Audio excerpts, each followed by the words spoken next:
that we have this saying, by filmmakers for filmmakers. And what that really means is that those filmmakers decide entirely the program that we have at this year's Slamdance. I would like a vanilla latte with the udders just pulled tightly wound so the milk drips, drips, drips. We don't have that, we just have oat milk. You just got up, where are you going? I have brunch with the Beccas and then there's Gail's thing right after. You should come. Let's make sure that we are ready to go by 1:05. Mel. Yeah, name's Mel. Not that you need to know. Right cheek, left cheek. Yeah, you got 2 of them for sure. Wait a second, you're open to going out? Today, this is different.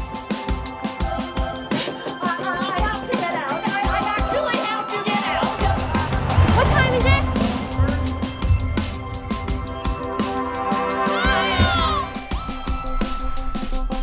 Have you heard of Titanic? Yeah.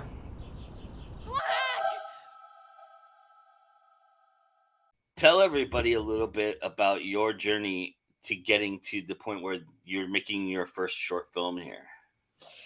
Yes. Basically, I've been loving, performing and a lot. I especially love doing comedy my whole life. Since I was like 6 years old, I wanted to be a stand-up comedian.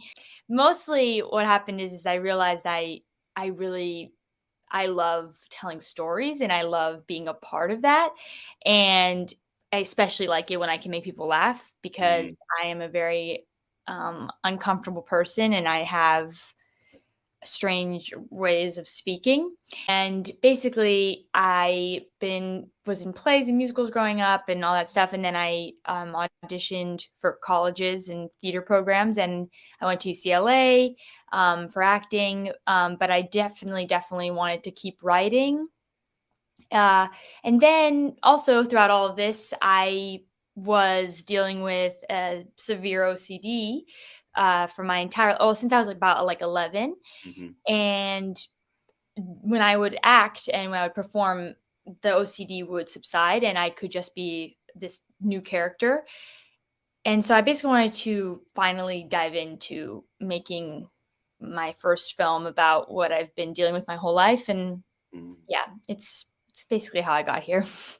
Yeah, it's interesting because there is, this whimsical, fantastical, in a way, so bringing humor to it, but you are bringing light to a mental health issue, and yes, and so talk about. I mean, obviously you have great comedic timing. You're very good at the comedic aspect of things, but did you have to take some time to kind of talk yourself into kind of figuring out the balance between doing that and bringing this to light, that this issue that you've been dealing with for your entire life? 100%. I think I was nervous about making it a comedy, even though I knew it had to be, because for me, the way I've coped with having this really severe disorder, I have always done it with comedy. And I felt that the way I could teach people about what OCD can look like would be through making them laugh. And then also showing the absurdity. Like, as you said, it's whimsical, the film, and really kind of bright and out there. And the reason I wanted that so bad is I felt the way I could reach people was through showing the absurdity of OCD, because OCD is so absurd. It doesn't make sense. And everyone who has OCD knows it doesn't make sense to think that your thoughts have that much power that you could control whether someone, gets hurt or dies just if you didn't drink coffee or tea that day or something. Like, it makes no sense. And so I thought it was such a perfect format to do an absurd comedy with such an absurd disorder, because as I just felt, mostly I thought it was really funny, that someone with OCD like myself thinks that, waking up on the right side of the bed instead of the left side could affect whether my dog dies that day. Like, that in itself is so absurd and crazy, and it's absurdly funny in a way. And I thought it would reach people better. I would like a coffee. Oh, hi, how are you? Hi, how are you? I would like a coffee. Yeah, name's Mel. Not that you need to know. I would like a coffee. On the rocks. I would just like a coffee. Yeah, whew, stayed up all night. fucked a bunch of chicks. Yeah, with sugar cream and make it real dairy from the cow. You know I like that udder shit, that milky, milky titty. How are you? Yeah, I just came from the war. What? Right cheek, left cheek, right cheek, left cheek. Yeah, you got two of them for sure. Thank you. Banana bread? Let me think about this. Could I have banana bread? Oh, stop. Yeah, you could put it anywhere you like. Stop. Yes, you can put it anywhere you like. Stop. Yes, you can put it anywhere you like. Okay. That's not so good. Okay.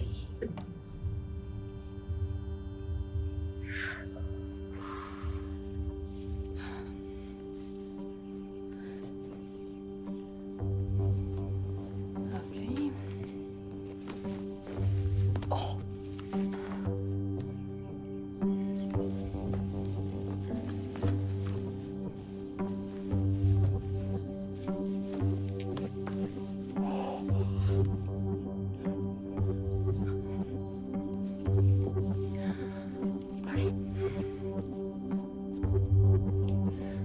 Oh, yes. And also you're making absurdities about the culture in which you live in LA as well a little bit there. That's and, true. You Very know, true.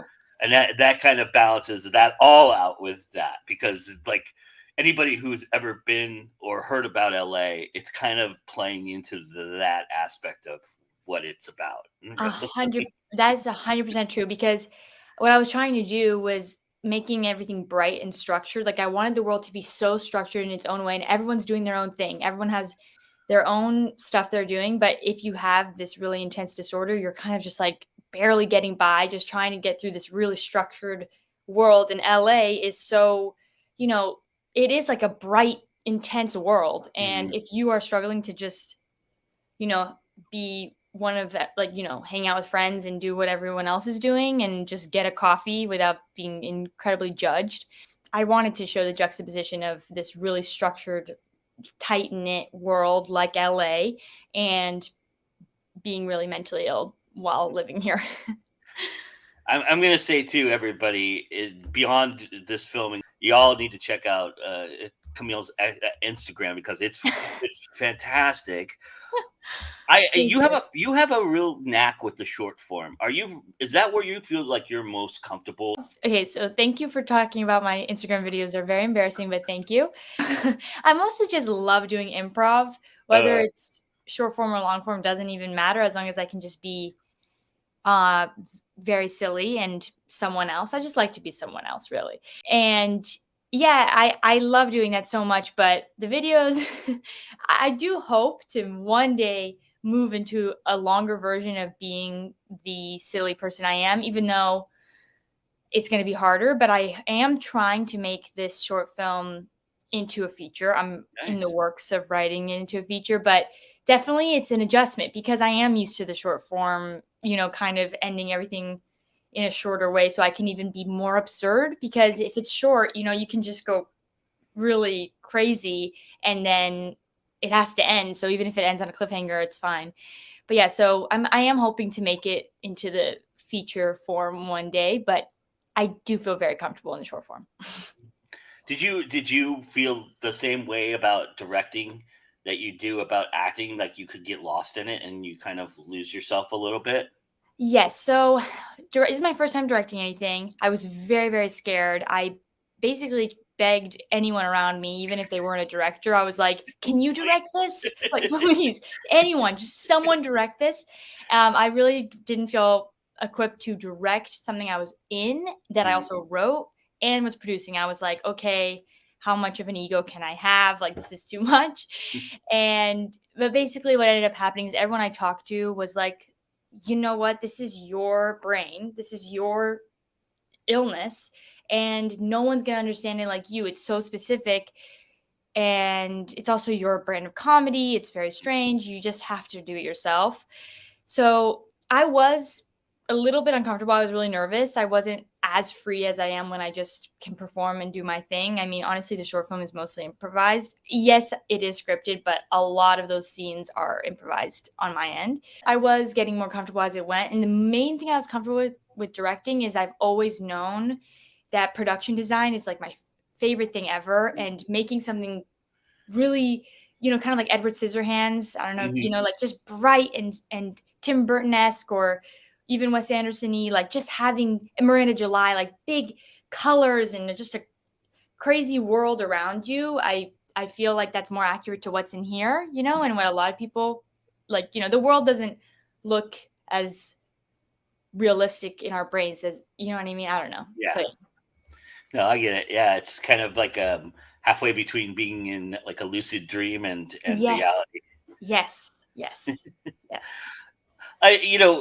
In directing, I'm wondering, what did you learn about yourself that you didn't know going into this? Did you find something about who you are as a creative, as a performer that you really embraced, maybe even Yeah. in this process?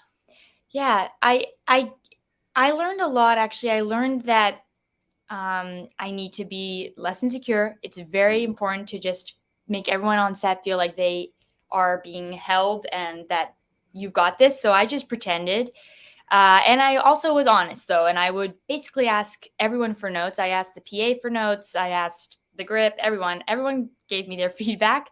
Because I do think that what I learned about myself is I love a collaborative environment. I think that that's the best Mm, sets to be on. Everyone's opinion is equally valuable.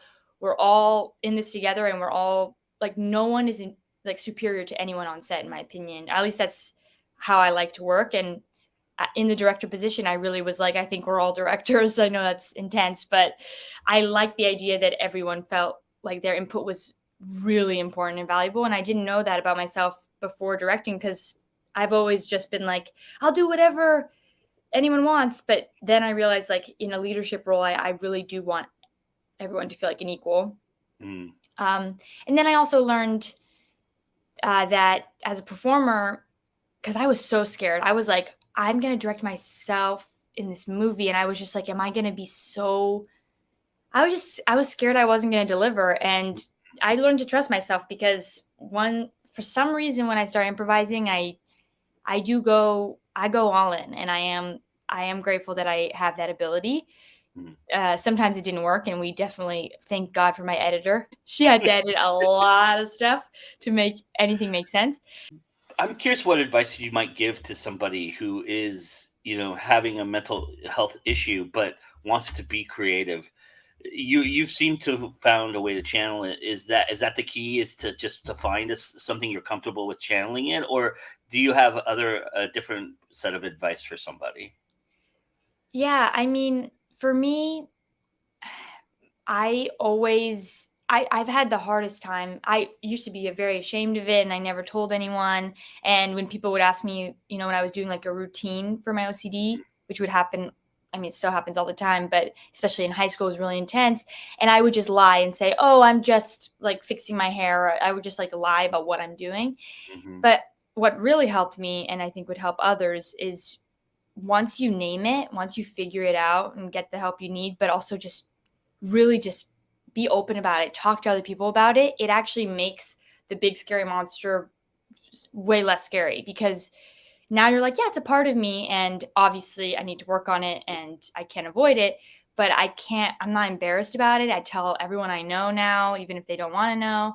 And I think telling the world, and even making this film and finally really telling the world, was so important, because I felt like I wasn't alone. People were messaging me about it, talking to me about their OCD. And yeah, I just feel like getting rid of that shame helps. And then also, obviously, I do think making art out of it, if that's what you're interested in, letting other people know that there's nothing wrong with them. It's just part of who they are. And truly, I'm grateful for my OCD. I think that it's been really hard to do anything. Hmm.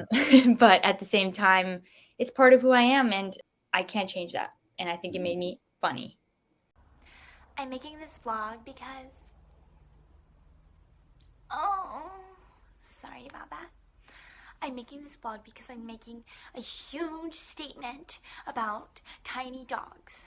The best kind of dog. People have been mistreating tiny dogs forever. Since like the 1800s.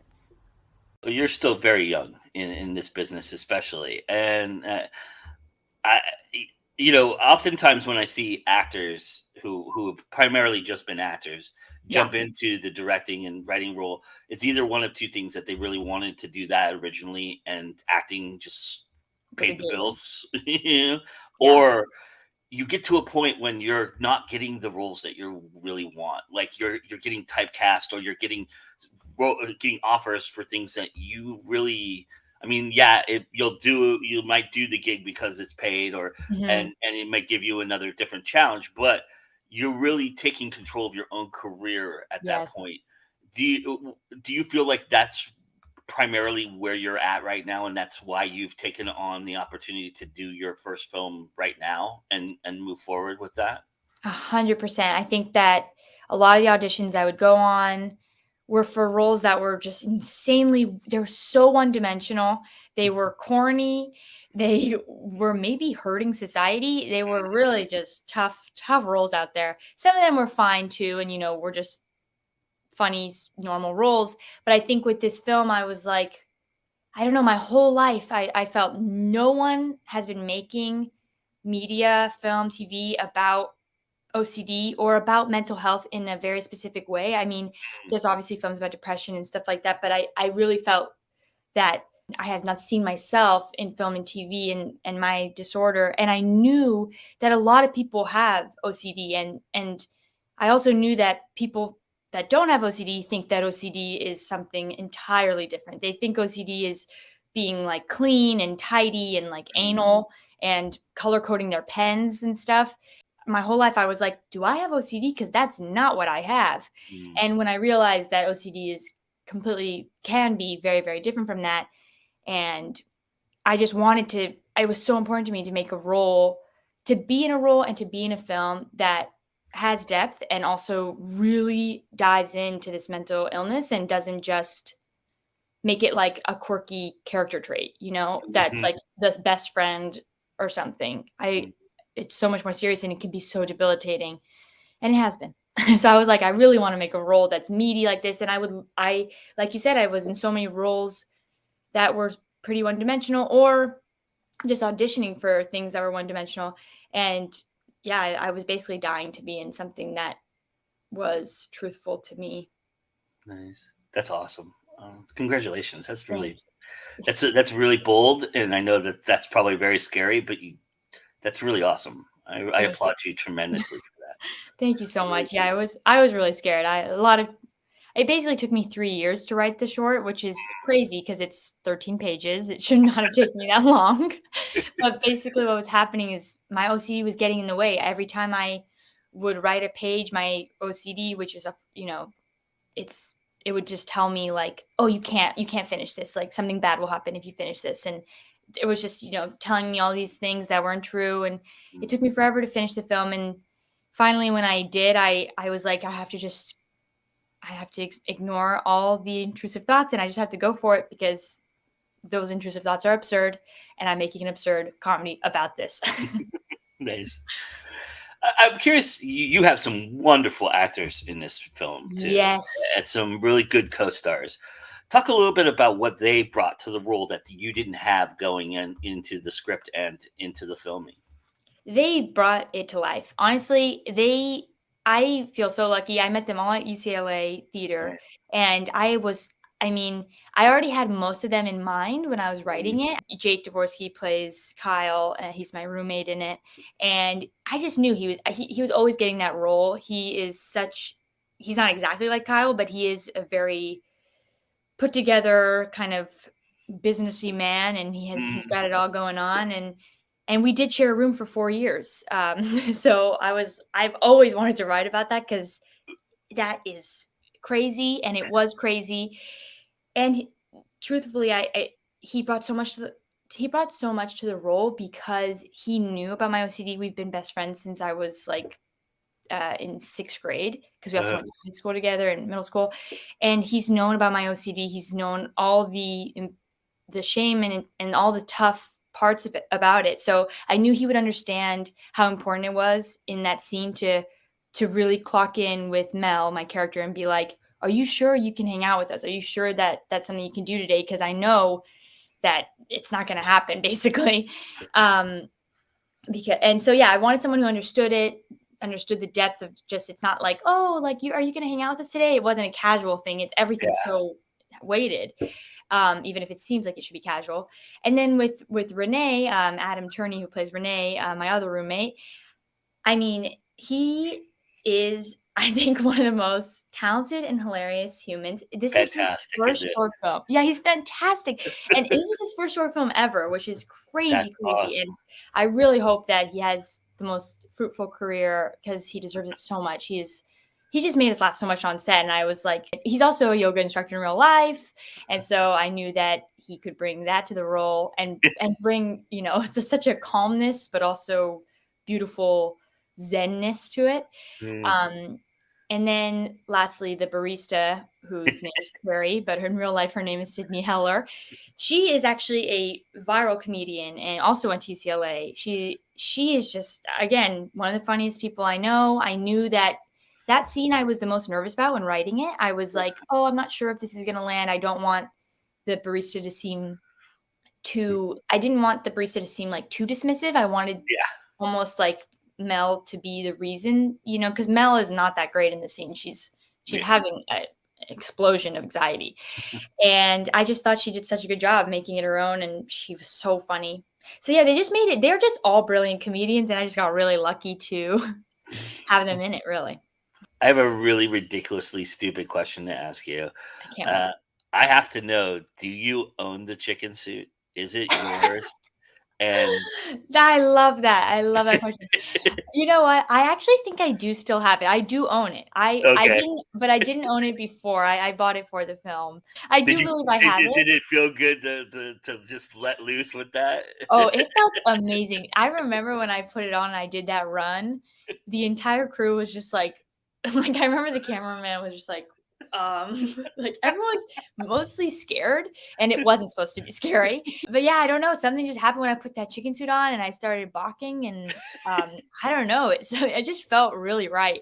I honestly think I should do like another whole short film just in the costume. Oh yeah. And I also think for promoting the film at Slamdance, actually we're planning on me being in that chicken suit and just running around the streets getting people to come to the film. So hopefully it works. Yes. And you know what's funny is that will not be unusual at Park City, believe it or I not. know. I have heard that people go all out. I might need to do more. I don't know what I gotta do. Maybe I think the chicken suit will sell it. I think you'll be all right. I could, be in the chicken costume and serve chicken. Who knows? Yeah, possibly. I'm curious, what do you love about independent film? What is it about independent film that really drives you?